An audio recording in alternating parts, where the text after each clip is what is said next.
Le Mans 24.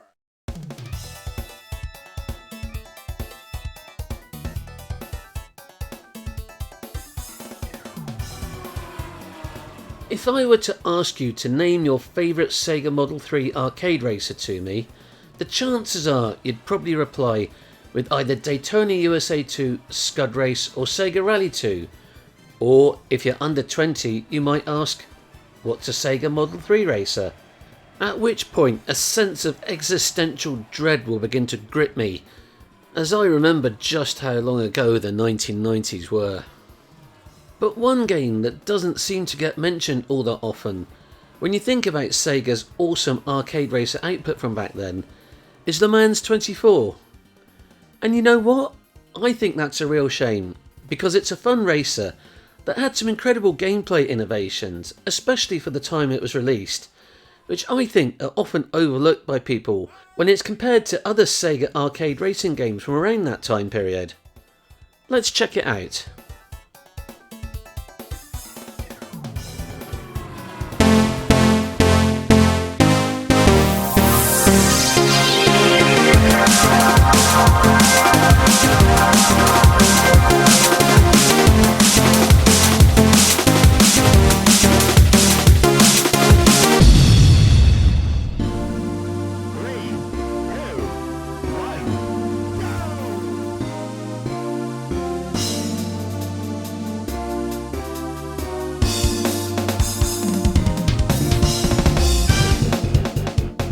Based on the real-life endurance race of the same name and set on its real-life track, Circuit de la Sarthe, Le Mans 24 was a 1997 arcade game that ran on the Sega Model 3 arcade board and was created by Sega's AM3 and AM4 divisions. Le Mans 24 was different to the other Sega racing games of that era, owing to the fact the main mode of the game was a race that ran in real time, with 24 in-game hours being roughly equivalent to 10 minutes. You had a limited amount of time to complete the 24-hour race, but unlike other racers, one of the innovations Le Mans had was that you could not only earn extra time by completing a lap of the track, but also by passing other cars too. However, being passed by another car yourself subtracted time from the timer. If the timer ran out, you could choose to insert another credit and continue where you left off. During the timer countdown, the CPU would actually take control of your car and the race would continue. The game contained 6 playable licensed cars and 2 additional secret ones, one of which bizarrely was a kart type thing that was driven by none other than Sonic the Hedgehog, the other being a Porsche 917K that you normally only get to compete against in a bonus 1-lap race after completing the 24-hour race. The game also had another city-based circuit you could do a more traditional sprint style race on. You could also do the sprint race on the Circuit de la Sarthe as well. The sprint race runs for just 3 set laps instead of the 24 hours, and you can't continue if you run out of time. I only ever saw a Le Mans arcade cabinet once out in the wild, which I think was in a cinema foyer, and I didn't get a chance to try it out unfortunately. So my first real experience playing it was in Supermodel, the Sega Model 3 emulator, which I suspect might have been the case for a number of other people too. Back in 2011, when Supermodel was first released, I always used to think of Le Mans as the ugly duckling of the Model 3 racers, looking visually more like one of the jailcode games that ran on the Sega Model 2 board, like Super GT 24 Hours, rather than something like the sleek, shiny, texture-mapped, futuristic visual perfection that was Scud Race, a fellow Sega Model 3 arcade game, that actually predated Le Mans.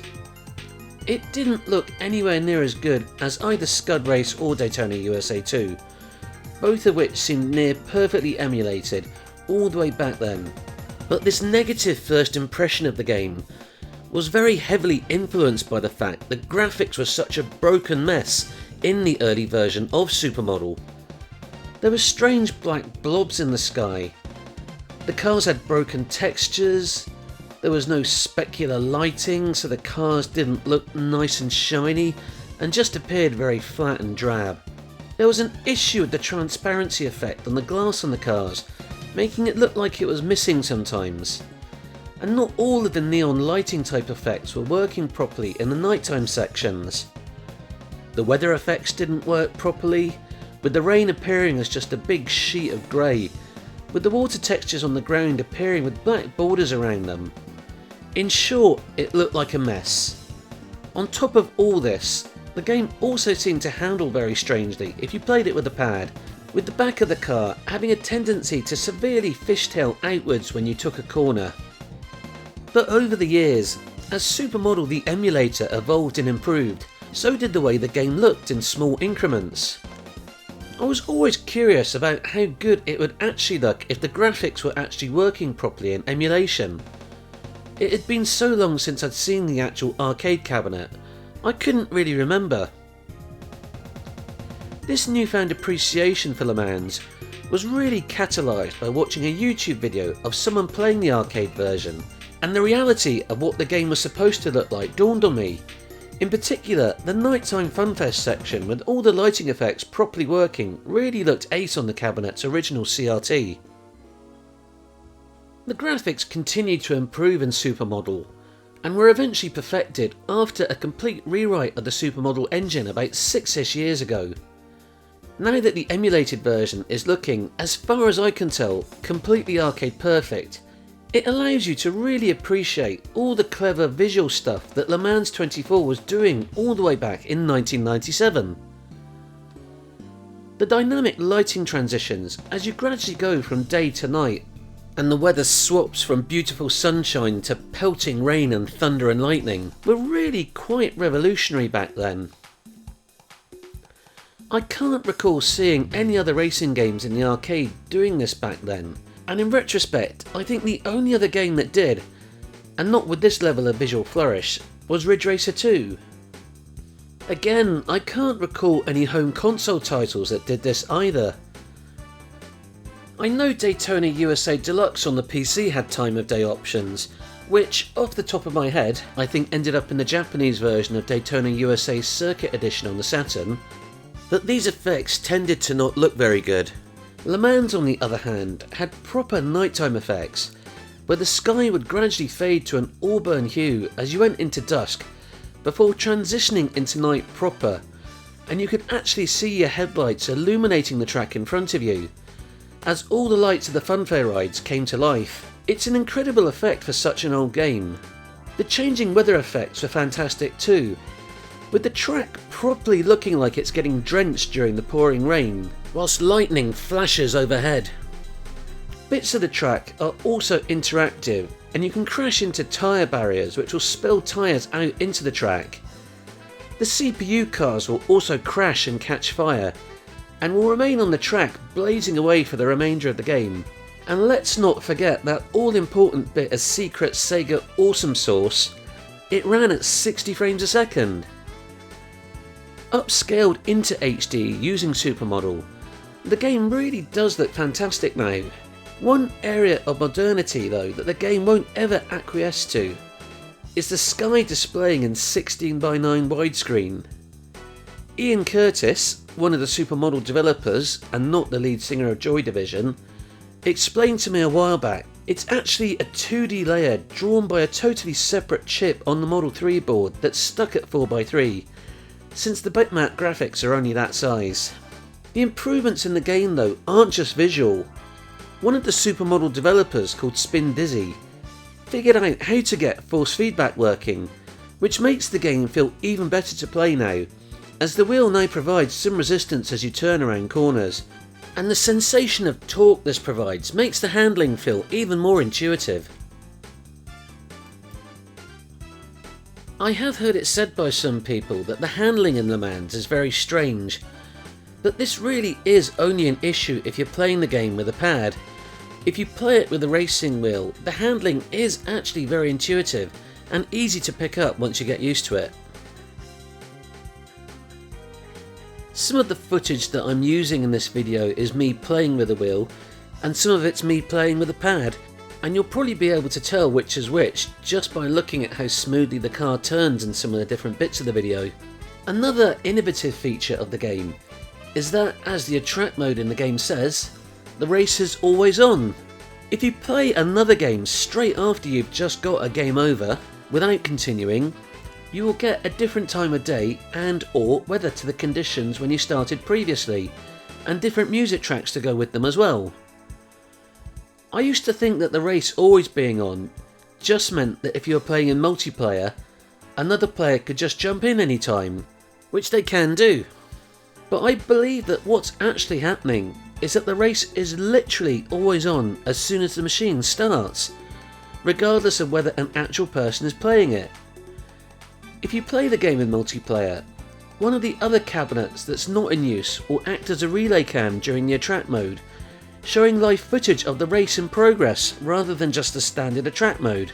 That is a really cool touch, and again just another example of how innovative this game was.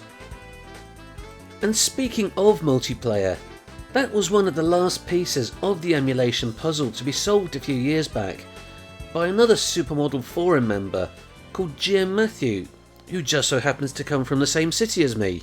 Small world. An interesting thing about getting the multiplayer network working is that it fixed another issue with the game, where no matter how well you did, you would never seem to be able to reach first place, or even get close to it, in the 24-hour race. And the reason for that was that not enough cars appear for the player to overtake. The game featured alternate liveries for each of the cars, which you can access by holding down the VR1 and Start buttons at the car selection screen before making your choice with the gas pedal. During the 24-hour race on Supermodel, the alternate livery cars were never appearing. In the actual arcade game, the alternate coloured cars appeared just as frequently as the main coloured ones, which means more cars to overtake.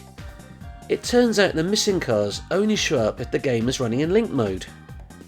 It sounds bonkers, but it's true. In single system mode, I'd normally always end up around 6th place at the end of the 24 hours, only once or twice managing to get a 4th, earning me a D rank and a derisory shake of the head from the two scantily clad Le Mans ladies. Well, first time using the Le Mans network, just using a pad, not really putting any serious effort into how I was racing, I managed to come second. At one point in that game, I'd crashed so many times my own car caught fire, something I'd never actually seen before, and I looked like one of the boss vehicles from Chase HQ. Something else that's also just worth knowing about is that you can also set a specific car in the game's test menu as a special car, which I believe gives it a bit of a speed boost. My favourite car to use is the Ferrari F40, because it's a Ferrari F40. When you play in single player, you'll also encounter a really annoying rubber bandy rival car that seems to harass you constantly, and you'll be in a bit of a constant overtaking battle with it. It's always very satisfying though if this particular rival car spontaneously combusts, which does happen from time to time. The music in this game also deserves a special mention. It's absolutely one of my favourite soundtracks to any Sega racer ever. The cool, jazzy house music style perfectly suits the continental race vibe the rest of the game has, and I absolutely love it.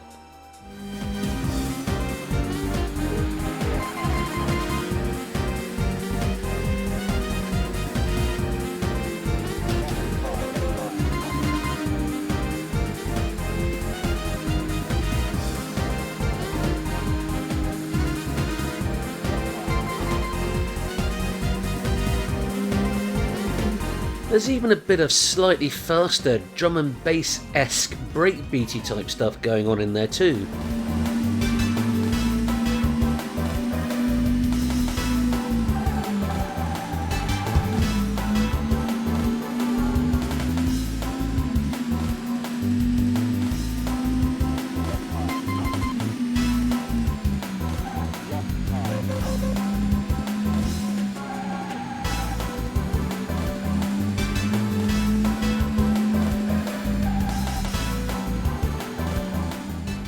And as previously mentioned, the soundtrack will actively change between races and times of day. The audio was another area of the game that benefited from future revisions of Supermodel. as the tempo of the music was actually a tiny bit too slow in the earliest versions. Similarly to its other Model 3 arcade older brothers Scud Race and Daytona USA 2, Le Mans 24 never got a home port back in the day, although there was an unrelated Test Drive Le Mans game on the Dreamcast, and to this day it remains one of Sega's unconverted classics. The heavy use of licensed vehicles and a licensed motorsport event in it means that the chances of this ever seeing the light of day as a modern home conversion, or as an Easter egg in something like one of the Yakuza games like Daytona USA 2 eventually did, are pretty much non-existent, which means that emulation is really the only way to go with this now. But now that the emulation is so good, it's definitely a route that's worth checking out, especially if you are a fan of Sega's old school arcade races and missed out on this one first time around. For the best effect though, you'll really want to give this one a try using a racing wheel with force feedback, but if playing with a pad, you should be able to tweak the X-axis saturation a bit to get it to be a little bit less twitchy. So in conclusion then, Sega's Le Mans 24 is an often overlooked gem. An interesting racer with a unique gameplay style with its 24-hour race and overtaking opponents for time mechanic, but nonetheless a 90s arcade racer in the truest sense. Short on substance, containing as it does only 2 different tracks to race on, but heavy on style, with innovative visuals along with an absolutely banging soundtrack to boot. If you're a fan of old school Sega races and you've never played it before, you should definitely check it out. And with that, it is now time to say au revoir from the Circuit de South. I have been Mr. Thundering, and I will catch you again sometime soon. There is, however, dear viewer, one final thought that I wish to leave you with. When the voltage of the audience reaches the climax, Le Mans changes into Festa. Yeah, haven't got a clue what that's supposed to mean. Run! Over.